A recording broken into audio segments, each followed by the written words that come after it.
Hello everyone, welcome to SoulJourney.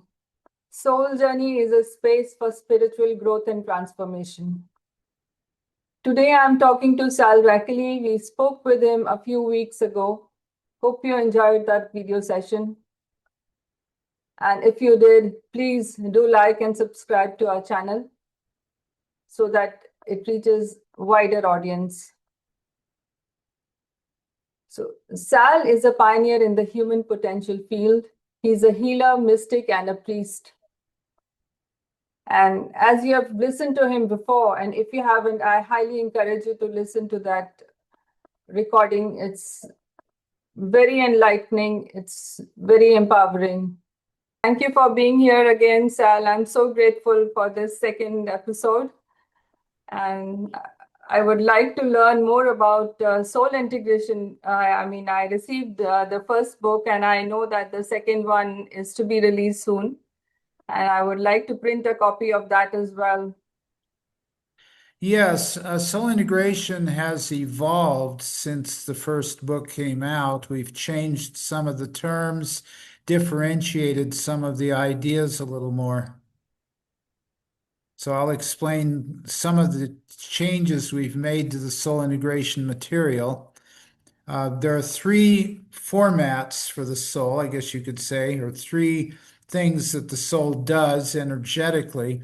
One is soul division. Then we have soul extension, and then we have soul fragmentation.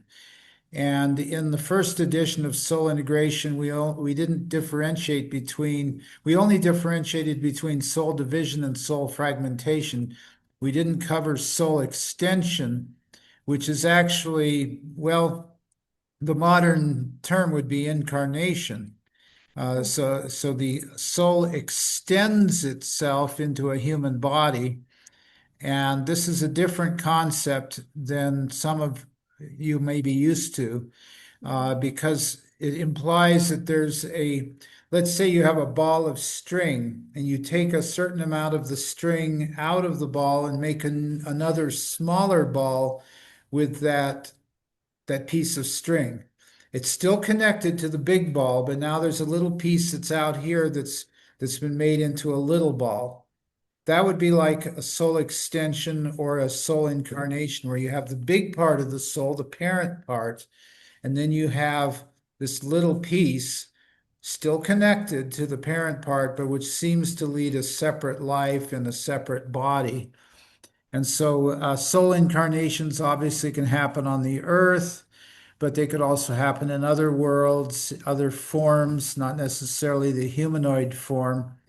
And you can actually extend a part of the soul into any life form, and it becomes more like a possession, you could say. So souls can extend into different life forms partially, and that would be considered a possession if it's not asked for by the entity, or it would be more like what's known as a walk-in experience if the soul asked for this extension into a body. So it's a little complicated, and the language is being revised for the next edition of the book. All right. I want a little bit more of clarity between the spirit and the soul in this case. When we are talking about soul extension, what happens to the spirit? Because spirit will go with the body itself. Well, yeah, spirit is the aspect of our being that exists outside of bodies and incarnations and this sort of thing. Soul is a specific spark of divinity, which is defined as level 7 in my 12-dimensional model, whereas spirit is kind of exists within all 12 levels. It's more like the energy of God, the intelligence of God. And when we don't have a body, we obviously still have the spirit, and we still have the soul as an aspect of spirit. Does the soul ever integrate, is there a return journey for the soul going back home? Does it go back into the spirit, or does it lose itself? Well, no, the soul, the home of the soul, you could say would be in level 7 of spirit, if you wanted to think of it that way. That's the home level of soul, is what we call level 7. And you could say it's a realm of spirit. But as its soul journeys through the outer worlds, it can go down a little bit to level 6 or a little bit more to level 5, or it can really take a plunge down into levels 4 or 3. And theoretically, it could go down into levels 2 and 1, which means it could extend a part of itself into the mineral kingdom or the plant kingdom, as well as the animal kingdom. So, it's the active part of spirit that has an individualized consciousness, we'll say. It's not actually separate from spirit, but it behaves as though it were separate from spirit. And in an essence, you could say that it seems to have an experience of being separate from spirit. Yeah, and spiritual ascension, does it happen? I mean, while we are in the human body and we are working on ourselves, but does the spiritual ascension happen during this physical body, or is it seen only after we die? It's after the body is laid aside. That's why it's called spiritual ascension instead of physical ascension. Physical ascension is where you put so much energy into the body that it turns literally into light, and that's physical ascension. And so you don't go through the death process, you simply spiritualize the physical body. You change its form, just like water changes form from liquid to steam. Think of a physical ascension would be as like going from water to steam, or in this case, from a physical body to a light body. So here, when we are talking about the ascended spiritual masters, is it because of their physical ascension that have they attained that process? But Well, they well, once you reach a certain level, you can manufacture a body at will. The what we call the avatar level or level 9 consciousness, such as Babaji, Krishna, and others, they're able to manufacture a body directly out of the ethers. They don't have to go through the birth canal and childhood and all that. They can literally materialize a human body directly out of the materials of the ethers.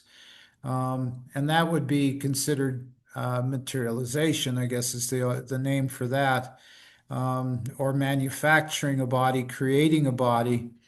And that's, of course, different than spiritual ascension or physical ascension. But physical ascension is similar to that in a way because spirit can spiritualize whatever it touches, you could say. So the people who get, I mean, I've heard and read about crystalline bodies. The Tibetan masters, they have spoken about crystal bodies and rainbow bodies. What are they like?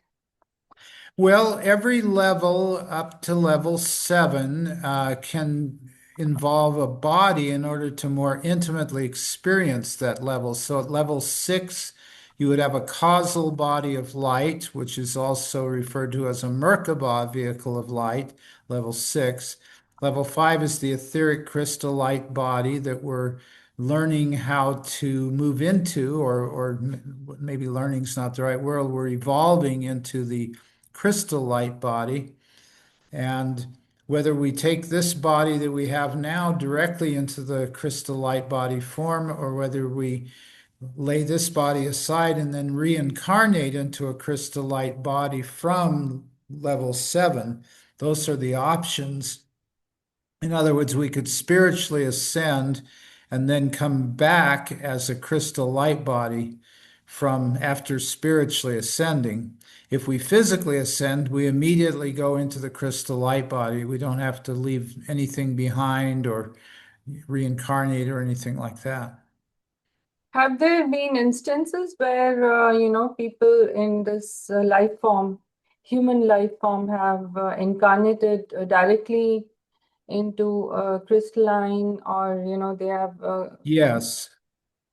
Lord Melchizedek, when he came to the earth, He came in, manufactured a light body, and walked upon the earth. And it says in the book of Genesis, he was without birth and without death, meaning he was, well, an immortal yogi is how we would say it today. But he had learned how to materialize the body directly without going through the birth process. And Babaji has manufactured maybe 10 or 12 different bodies throughout history. And some of his disciples have followed his manifestations. And oh, yeah, he was this guy, then he was that guy, that kind of thing. Yeah, yeah, there have been people talk about it, and he also somebody was also saying that he has not left the realm of the earth as such. He is still here. He doesn't want to move. Well, he can stay for however long he wants in a particular body before he dematerializes it and rematerializes a new body. You might ask yourself, well, why doesn't he just keep the same body instead of materializing new bodies? And the answer to that is that people become very attached to form. And part of his teaching is about releasing your attachment to form and being able to enjoy the physical universe without being attached to it. And so, about the time his disciples get attached to a particular body, he changes it or disappears and comes back maybe a few years later in another body to teach a different group of students. Maybe some of the same ones come back again, I don't know, but that's the reason he does that. It's to keep people from becoming too attached to a particular form. Yeah, and you have also, like, this, of course, is about soul integration. So I remember you are reading that there was information about soul division, then there was soul fragmentation, and then there is soul integration. So how do we distinguish between all these, and put them together under soul integration? Well, soul division is the way souls step themselves down in vibration from what we would call monads down into oversouls, which then come down into souls. And of course, the process actually starts up in level 12. So there's three other levels we don't really talk about. Well, we talk about level 10 being extended soul families, and there's a 12 by 12 by 12 matrix. In normal soul division, everything happens in a base of 12. We have a base 12 universe, 12 dimensions. And of course, 12 is the number that's, very important in numerology. And the only number that's more sacred is 13, which represents the source itself. So level 12 represents the entire creation, but level 13 represents the source of that creation. So these are level 12 soul divisions, which are explained in the Soul Integration book fairly adequately. And then soul extension is from level 7 down to level 6, 5, 4, and 3, and technically 2 and 1. And so this is how the soul is able to experience different realms, is through extension, where the parent part of the soul is still there, like the ball of yarn, and then little balls come out of it, and then they can be brought back into it when they are finished experiencing, leaving the body behind in this case. Um, or through physical ascension, taking the body back into the whole, you could say, although it's not really, it's a little hard to explain, but because of our language barriers. But you could say that the fifth density crystal light body is like a higher version of the soul extension. Soul extension is up here instead of out here, something like that. So it's So, hard to so with the describe. soul extension, does if the soul wants to go back, does it go back, merge back into the monad? Just a question. Sometimes I think Well, about it, like how going back home it's a again. lot like physical births. When you give birth to children, they don't crawl back into your womb at some point in the future, but they become like you. because they grow up, they become mature, they're able to carry on adult conversations and have adult experiences. So they become like the parents, but they don't literally dissolve back into the womb. That's often the description that's given, like I melted into the oneness of God. I dissolved into the oneness of God. That's what it feels like when you reach a certain level of consciousness and you feel like I and the Father are one, we have one shared will, one divine will. My personal will has become God's will. And so it's often thought of as being like merging back into the oneness. And in a sense it is, but in another sense it's more like the prodigal son returning home after a trip, being welcomed by the Father back into the household of, in this case, heaven is the household. So so yeah, it's more like the children come back home and celebrate their oneness with the parents and have a big family reunion, and maybe there's grandchildren and so on. Well, that's a whole nother story about the grandchildren. That implies that we eventually evolve to the point where we can create individual souls. And that would be the case because creator gods, level 12 beings, were able to create beings. And it's been told by the creator gods themselves that this universe that we're in was made by a creator god. And so, yeah, it does, it's kind of like a cosmic parenting setup. Yeah, like in Sanatan Dharma, they talk about Advaita and Dvaita. Advaita is merging with the one, and yet there are many, ascended masters who have said they say no, it is not really that's what you understand, but it still remains Dvaita. Means there is still one, and yet two. There's still a separation there, like what you have explained. Well, it's the many and the one, e pluribus unum in Latin, the many and the one, because the one obviously wanted to experience itself in different forms, in different arrangements, different patterns, in order to have a more direct experience of its creation, the source.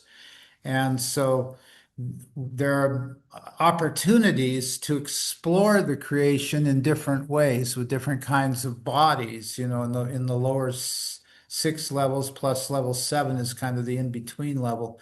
And what happens in levels 8 through 12 is different than what happens in level 7 or levels 1 through 6. Obviously, it's different. And it's hard to describe or explain because we don't have the language to explain it. I use a tree with branches, and I say that the trunk of the tree is like the creator gods, level 12 beings, and then the major branches are like level 11, smaller branches like level 10, smaller twigs like level 9, and then the tiny little twigs with leaves and blossoms are level 8, and then each individual blossom or leaf is like a soul, level 7. So I like to use that analogy sometimes. And the thing is, the blossom or the leaf has direct access to the tree itself. It's nourished by the tree itself.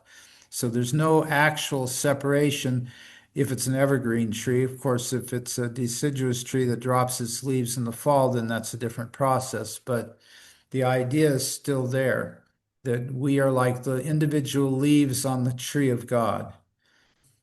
Yeah, there's something that I think of often, like when I listen to certain videos, they are talking a lot about times now have become controlled by Tantra quite a bit, and there are entities that will be affecting human lives all the more.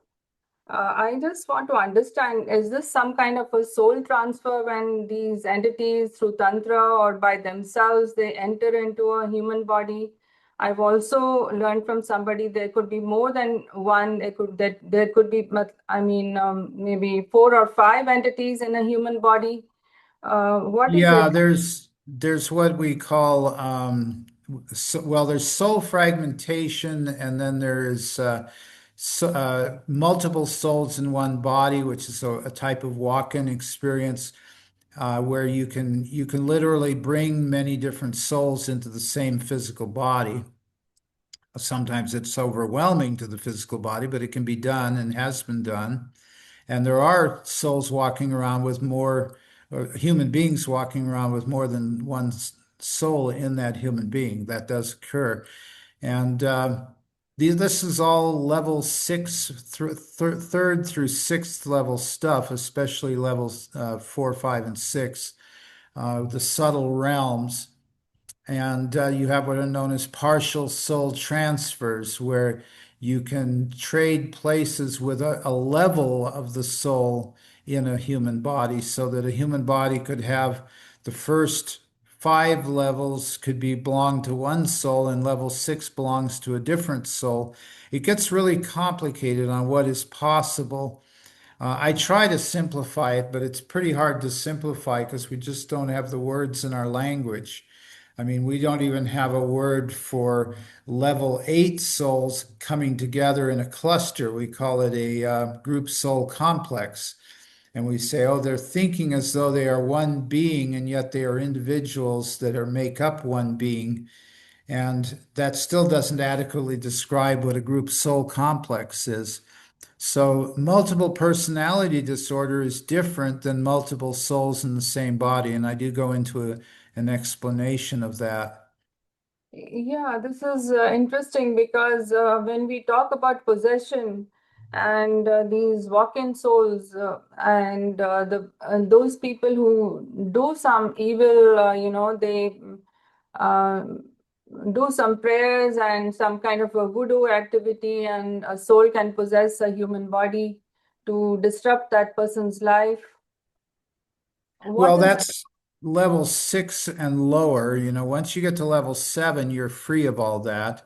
But level 6 through 3 through 6 are where beings can come in and seemingly violate the free will of other souls by coming in uninvited in the form of possession or entity attachments, which is partial possession. So yeah, souls can seem to violate free will at levels 3 through 6.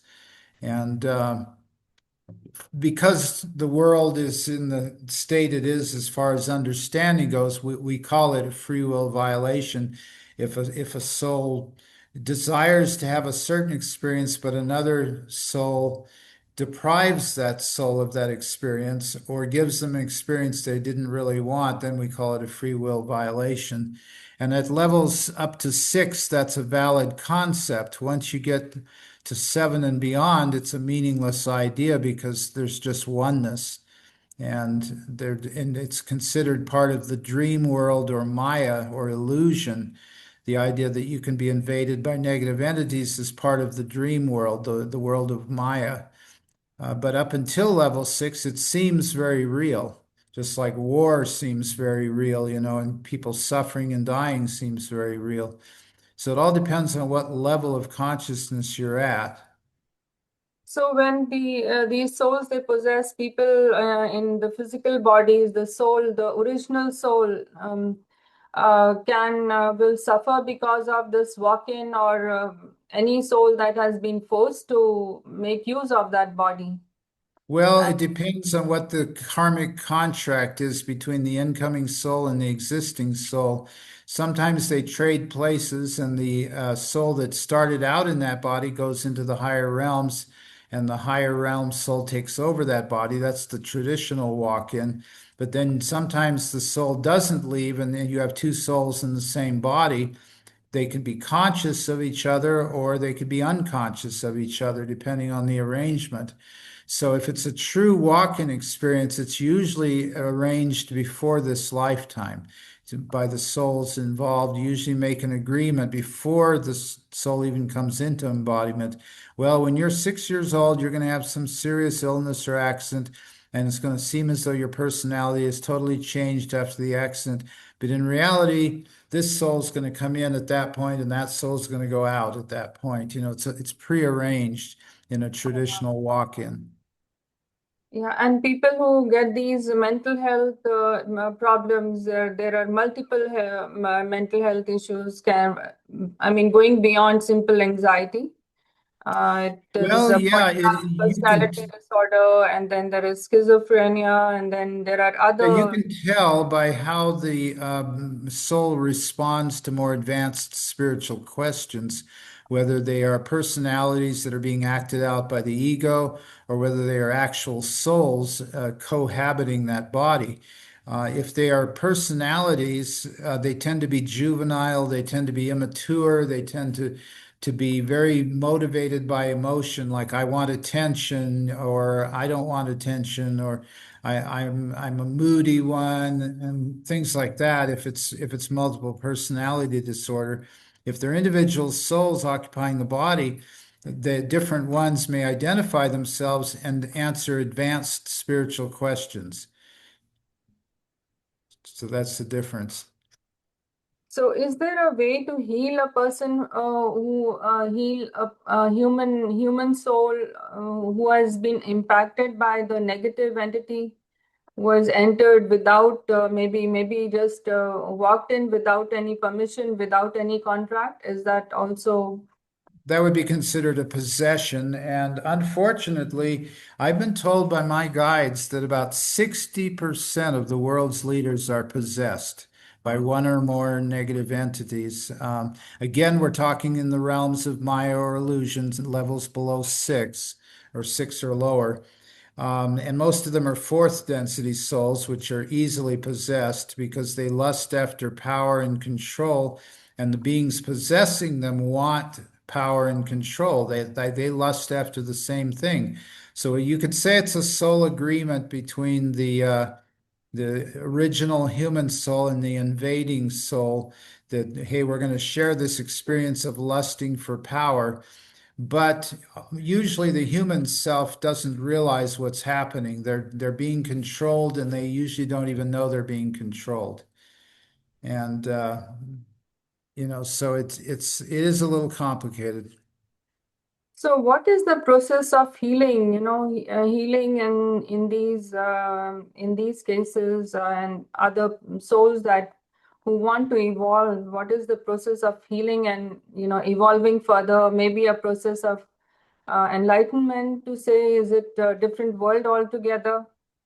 Yeah, you could my timeline healing, for example, is a method for helping heal this, and we work with possessions and entities and things like that, as well as deep psychological issues. So it kind of spans both areas. The multiple personality disorder and the multiple souls in the same body can both be healed by timeline healing, unless it's a mutually positive arrangement of multiple souls, which it sometimes is. And so, timeline healing, past life regression, the Silva method, theta healing, hypnotherapy. There's a number of different methods that are used to help heal the reason why these negative souls come in to a body. They don't just randomly come in. There's something that attracts them to the human being. And that's why so many politicians and religious and corporate leaders are possessed, because they have a quality that these discarnate entities want. It's very appealing to them. It's why they are at the lower level of vibration they're at, is because they've been mesmerized and hypnotized into wanting power and control. And so they go after the beings who seem to be in power and control. Now, all of this is an illusion. The so-called dark cabal is an illusion because there really is only one power, and that's God. And these beings, through their belief and through the belief of their followers, believe there's a force that opposes God. Call it devil, Satan, whatever you want to call it. And so the belief is very powerful because beliefs are very powerful. And so it seems very real to the followers of Satan or the devil. And and so those are the ones that the negatives seek out.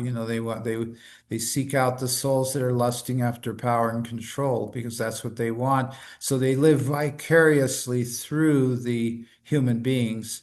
delighting in all of the control and manipulation and stuff that the human being's doing. So how can one, as a community person, what can people do if they are conscious of this? Are they able to work towards it without affecting their own spiritual aura or their own spiritual growth? Because when you are Yeah. working, then you could also be affected if you are not all that powerful. You That's have to do the work on yourself. If you have a lot of unresolved guilt, for example, that you haven't healed using therapy and healing techniques and lots of meditation, breathing, yoga, and things like that, if you are an unhealed human being with a lot of guilt and shame, then you are subject to attracting other beings who feed off those negative emotions. I call them type 2 negative entities. So you have to do the work on yourself. You can kick them out. You can go to a psychic and have them removed, but they'll come right back again if you haven't healed the emotions that are attracting them. It's like feeding a wolf at your door. Every day the wolf comes to get food unless you stop feeding them. And so we have to stop feeding negative entities and they won't come around. But their favorite emotion is guilt. Guilt and shame, and then anger and fear are also the primary emotions that attract negative beings. in your experience, what do you feel that these people who are using extreme substances which are just being handed out to kids without their even knowing, what role have these entities got here, when they're affecting and possessing these kids through these substances, and what is your experience about all this? Well, it's true that a lot of the younger generation some of them are what we call star seeds. They came from other worlds. Many of the worlds were very advanced, and so they're probably less likely to get influenced by the negatives. But a lot of the souls who are fourth density are being influenced by negative beings, and this includes drugs, includes gender confusion, it includes various fetishes, whatever it is, and so these souls are kind of like ripe to be possessed. Maybe they come from broken families and they had a lot of there was a lot of conflict during when they were in the womb or in the early childhood, a lot of conflict. And so they're already predisposed to be targets of those who want to control and manipulate others. The whole child trafficking and all of the, ritual abuse and all of that is all designed to appeal to these dark entities. So what is the way out? And what is what are your thoughts about the future of this? Because then there is no end to it because it is a cycle. They will possess and they will destroy the human body. They might Well, go. there is an end to it ultimately. The end can seem like it's a long ways off. The solution is education, real education. What does it mean to be a human being? What's the relationship between a human being and the spirit? How do you get in touch with God? How do you become one with God? How do you dispel illusions? These are the kind of questions that need to be taught in educational institutions instead of how do we create more workers to fit into an existing system, which is what education has become.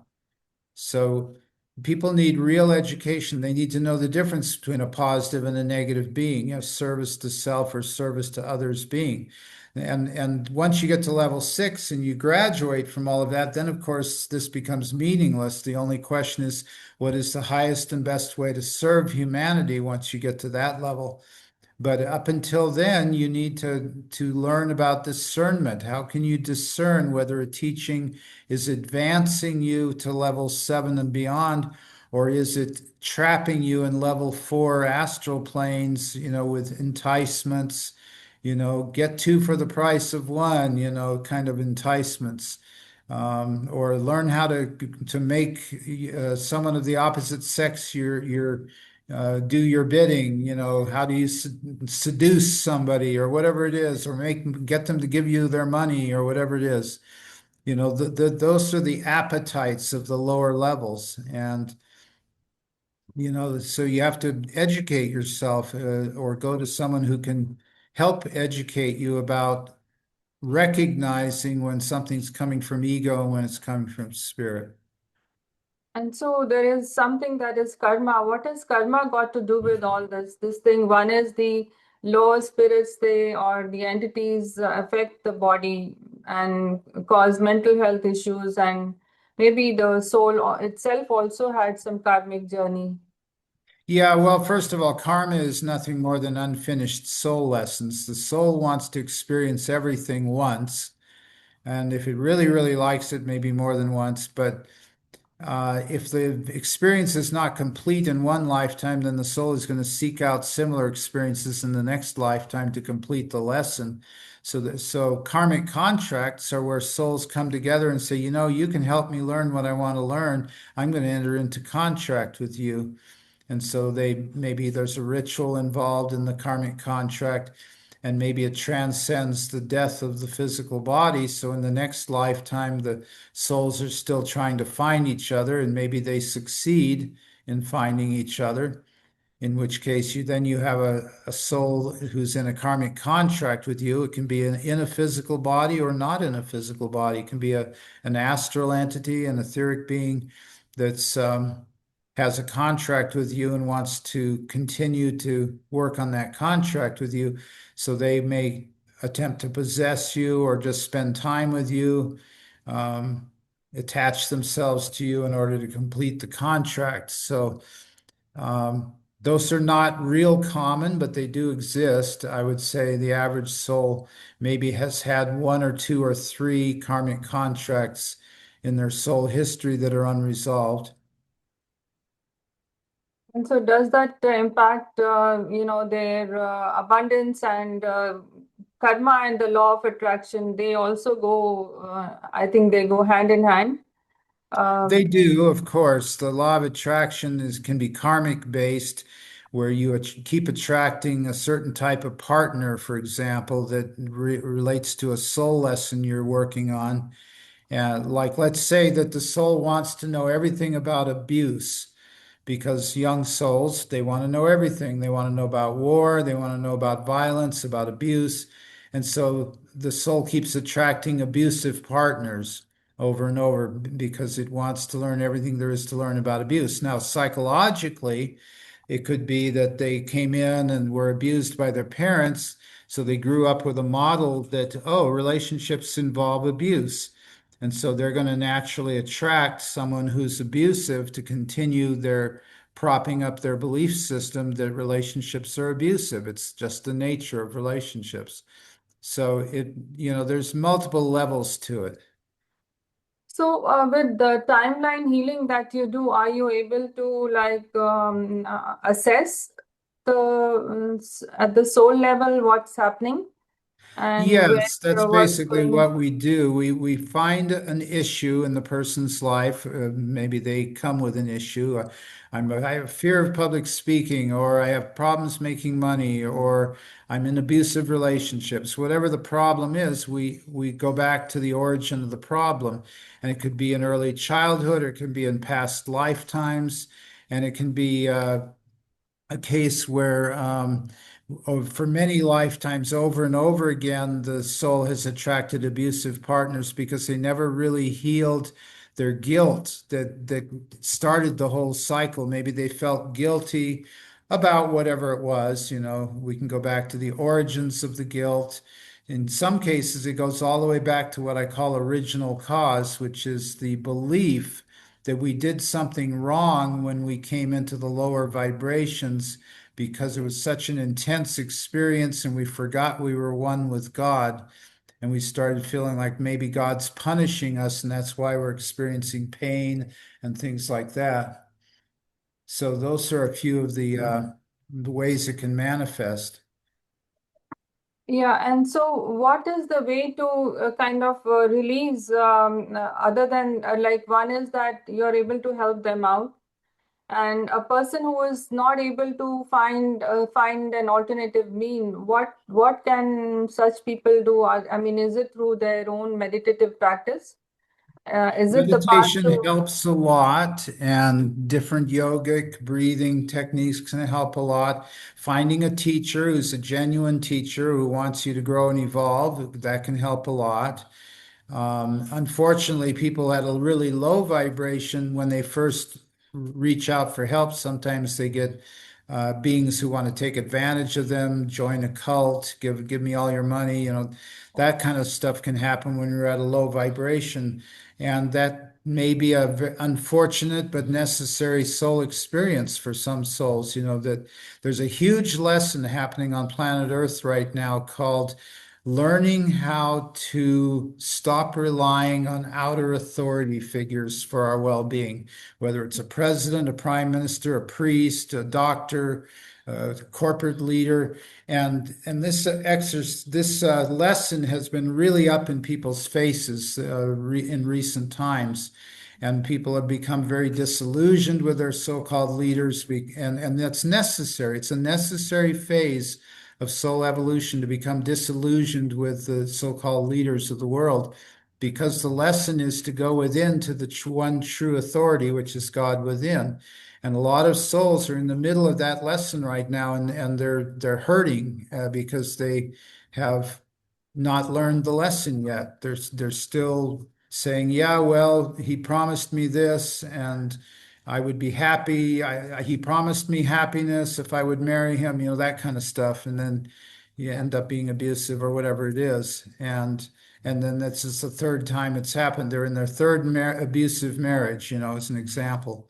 Or it's a relationship with a president. Oh, well, let's switch parties and then maybe we'll be saved. And then the other party starts doing the same things that the first party did, two heads on the same snake. So these are the lessons that souls are going through on Earth right now, and they're painful because people become attached to thinking that they're going to be saved by a certain guru or whatever. And when that doesn't happen, then the attachment breaks and there's pain.